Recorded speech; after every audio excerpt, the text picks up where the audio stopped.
Hey guys, this is Kimi Katiti here. Thank you so much for watching.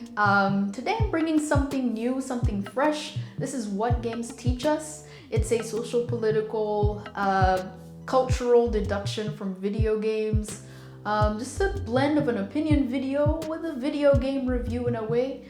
So if you're here for my opinion videos, hopefully you'll find this refreshing. And if you're here for the games, hopefully this non-mainstream narrative, this non-mainstream worldview just offers something new to your plate as well. So I love watching gameplay, and I always find very interesting intersections between the things I'm seeing play out in the world. So I just thought I'd put the two together and create this new segment for my YouTube channel. Hi, I'm Kimi Katiti and welcome to What Games Teach Us, a counterculture perspective on the lessons that video games teach us. Far Cry 6 takes place in the fictional land of Yara, where a brutal dictator by the name of Anton Castillo exports the miracle drug Viviro, a cure for cancer which is harvested by slave labor. The main protagonist, Dani Rojas, an ex-military Yaran, is tasked with uniting Yarans across the island into one unified movement, Libertad. Libertad seeks to establish a free Yara with free elections and freedom of expression. Many have assumed this to relate vaguely to Cuba's history of slavery and revolution, but few are aware that Far Cry 6 is actually Cuba's reality today. The development team spent time talking to real-world guerrilla fighters, establishing what it meant to them to try and fight for freedom, an element of the game that's inherently political any way that it's framed. Kavari, the game's narrative director, reiterates that Far Cry 6 isn't a comment on Cuba's political situation, rather, it's about why revolution is necessary at all. It's a tough topic to tackle, one that Kavari admits he's unsure if the team successfully addressed, but he also says the team absolutely tried. While it might not have been the intention of Kavari to directly correlate Far Cry 6 to Cuba, I personally couldn't help but notice so many stark parallels. From the baseball uniforms to the one-star beret on El Tigre, Far Cry 6 shows that transformational period where a dictatorship fights resistance to free election, free people, and freedom of expression. These are all the ways that Far Cry 6 is actually present-day Cuba. What Far Cry 6 gets right about Cuba. In the October 9th article titled What Far Cry 6 Gets Wrong About Cuba, Wired contributor Philip Penix Tadson summarizes his frustration with the game developers' insensitivity towards Cuba's history of slavery. To build a game around the theme of slave labor in a simulated Cuba without a thought for this real history is irresponsible, and we should expect better.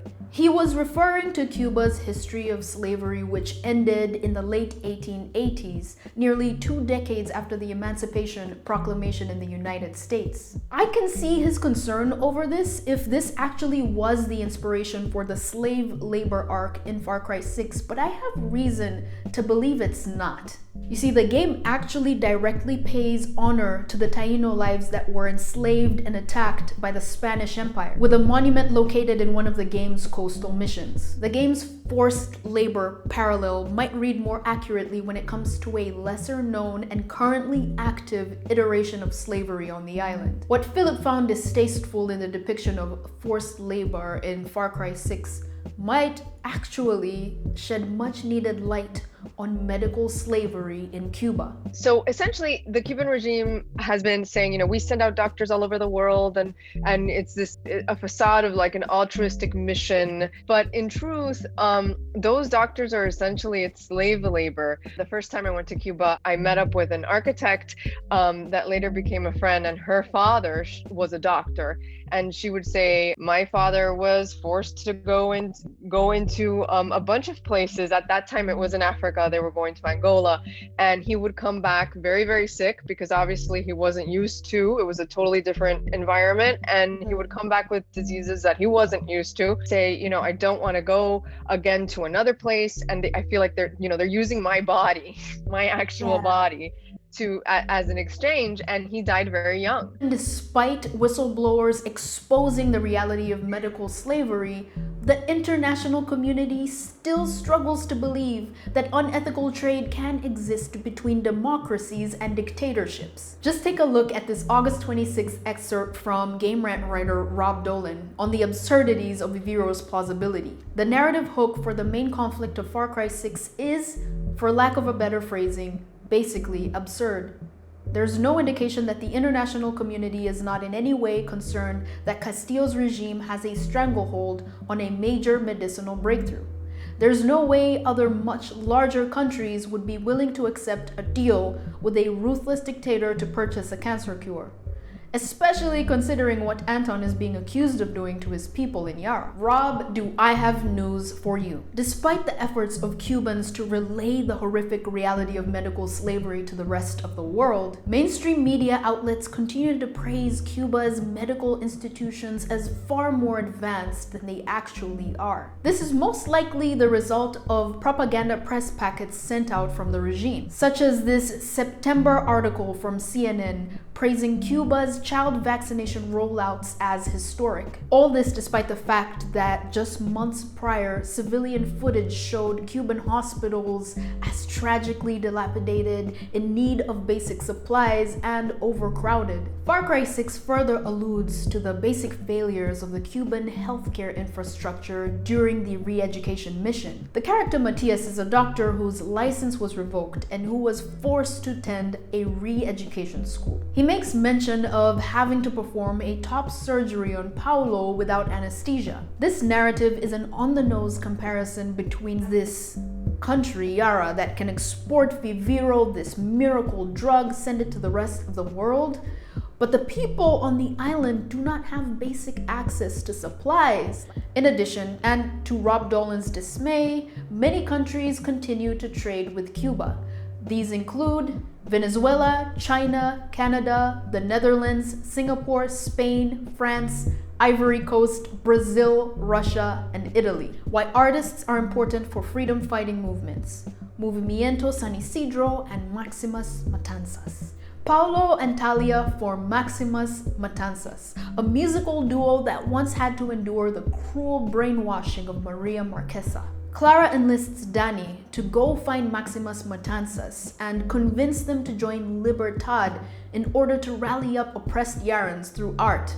The real-world Patria y Vida movement was inspired largely by art and more specifically music. The song Patria y Vida by December Bueno, Gente de Zona, and Yotuel inspired many Cubans to take to the streets on July 11, 2021, some of the largest protests on Cuban soil in many, many years. Patria y Vida then became a protest anthem, with the artist singing the song on US national television and at protests all across the globe. Patria y Vida as a phrase is an inversion on the Cuban Revolution motto Patria o Muerte, and as innocent as that inversion Patria y Vida is, the regime does not take too kindly to it. You can't even be an artist in Cuba. There is currently an artist right now who is nominated to a Grammy, who is locked up and has been locked up for over 6 months now. And he's in jail because of the song. Instead of saying Patria o Muerte, the song says like, why? Why does there need to be so much bloodshed over all these years? Like, why can't we say patriotism and life?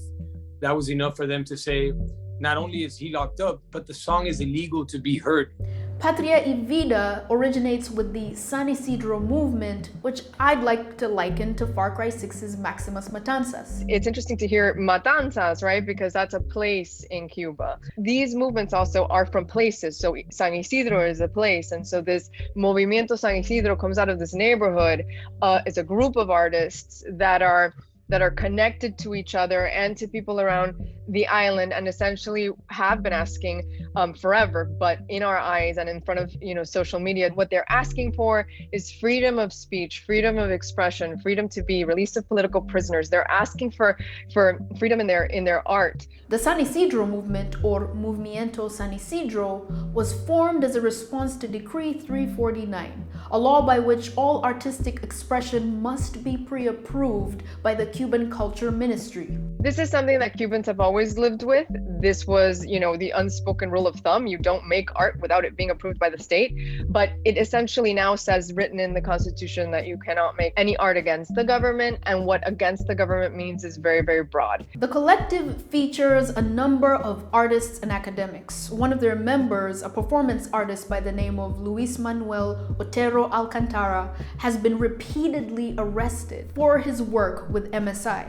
He's currently in prison and on hunger strike at the time of this video's recording. Amnesty International named Alcantara a prisoner of conscience on May 21st, 2021. The L hand symbol, which stands for Libertad, accompanied the phrase Patria y Vida at Cuban freedom marches all across the globe. That symbol originated with Oswaldo Paya, whose Far Cry 6 embodiment I'd like to liken to the character of Clara. Oswaldo Paya founded the Christian Liberation Movement in 1987 to oppose the one-party rule of the Cuban Communist Party. He also gained recognition for the Valera Project, a petition for the Cuban government to transition from one-party rule to a multi-party democracy. Sadly, he was assassinated by the Cuban government in 2012.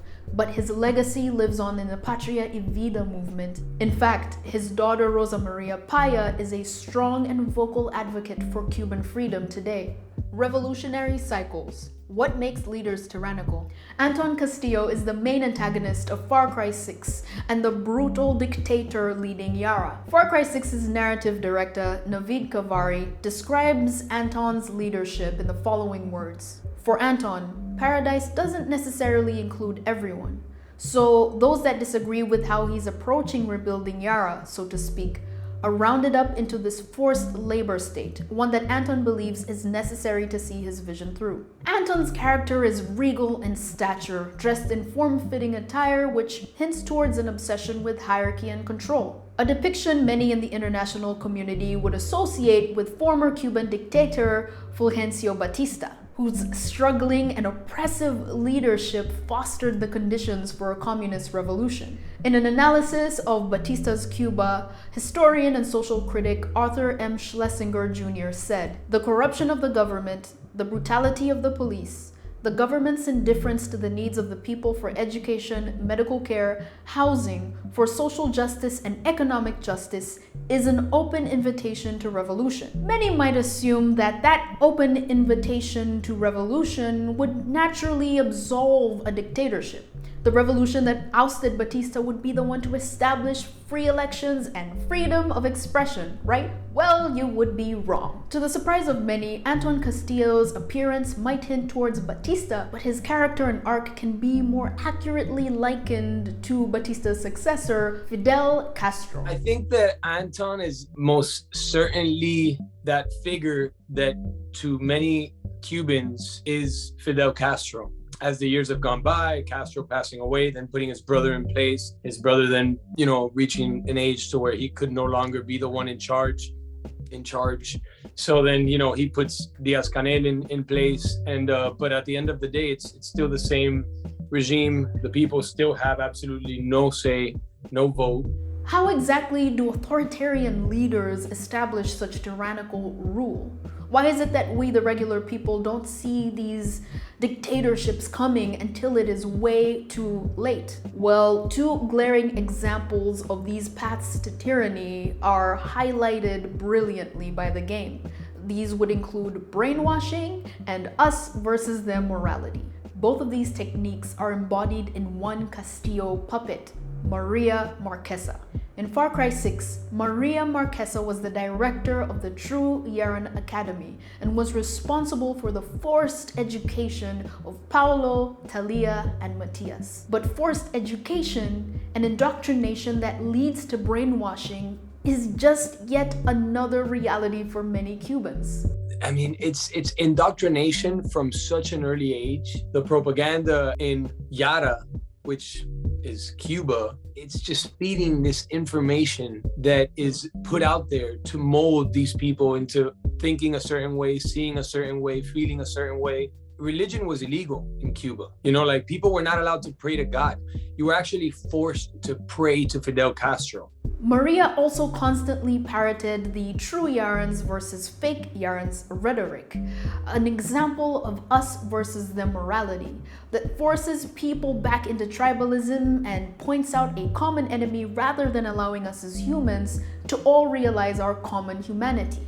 In their book, The Coddling of the American Mind, authors Jonathan Haidt and Greg Lukianoff break down the American iteration of us versus them morality. How identity politics is mobilized makes an enormous difference for the group's odds of success, for the welfare of the people who join the movement, and for the country.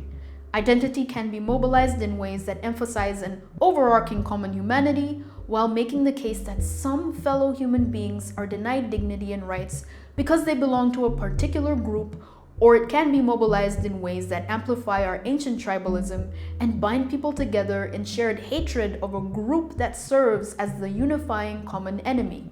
In the Yaran example, anyone who criticized Castillo's regime or who sympathized with Libertad were automatically labeled fake Yarans, who were then at best vilified or at worst arrested or killed. What Far Cry 6 gets wrong about Cuba.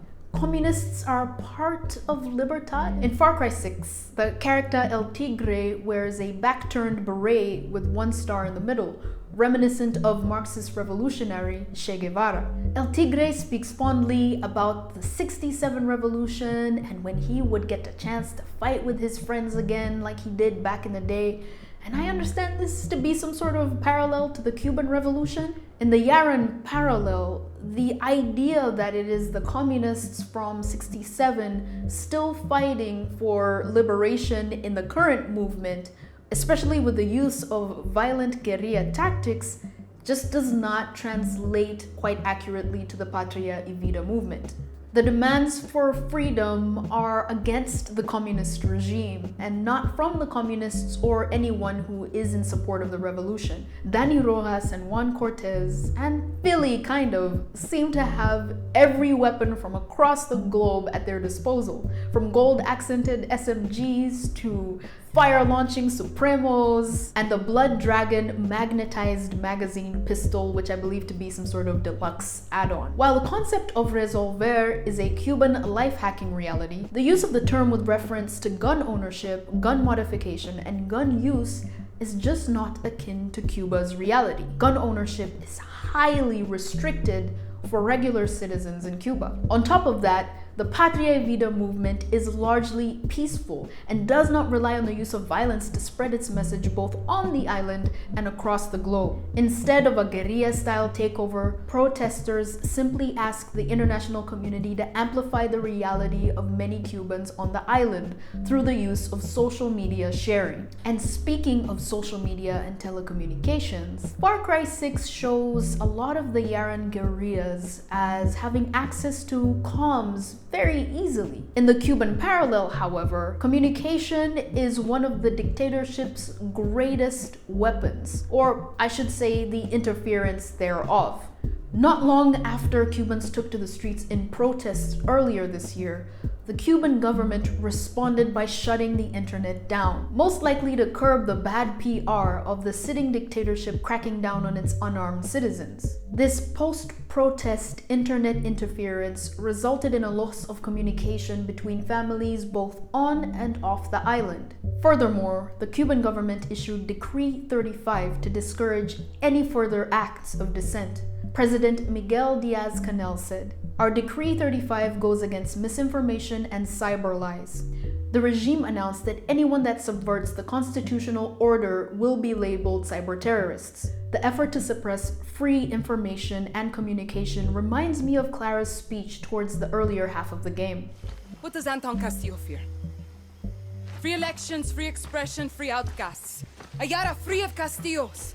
Despite the regime's efforts to silence the cry for Libertad, Cubans have determined to take to the streets once again, this time giving the international community a heads up prior to the protest. That whole week of November 15th is going to be all eyes on Cuba at that moment, because what essentially has happened is that these artist movements from within the island, a lot of the people from Movimiento San Isidro have been imprisoned by the Cuban regime. All the leaders have said, okay, we are going to gather the island and we're going to gather everyone. We're together saying to you, the regime, that we are going to go out on the street. And originally they said we're going to go out on November 20th. They had originally said that this was the date. They gathered everyone, and I mean a lot of people. This is very hard to do when there's such deep repression. And the Cuban government says, okay, well, they go out on national TV and they say, well, now November 20th is National Defense Day. And we're going to put, boots on the ground from the 18th and the 19th and the 20th. And so then the people say, fine, we'll go out on the 15th. And the idea is that people outside of Cuba also in the diaspora are going to march with them. Far Cry 6 is an emotional game that uses the Far Cry format. This time it includes this very powerful and actually quite political statement and story. I hope that we can hear from the Cubans this time and are prepared for November 15th, ready with our free communication, our free flow of information to amplify their voice and to put pressure on the current government to transition into a democracy, multi-party democracy. Thank you so much for watching this video. My name is Kimika Titi and this is What Games Teach Us. Subscribe to this channel if you would like to see more videos just deducing lessons that we can gather from games in a somewhat heterodox counterculture perspective. All right, I love you guys and I'll catch you on the next one. Bye-bye.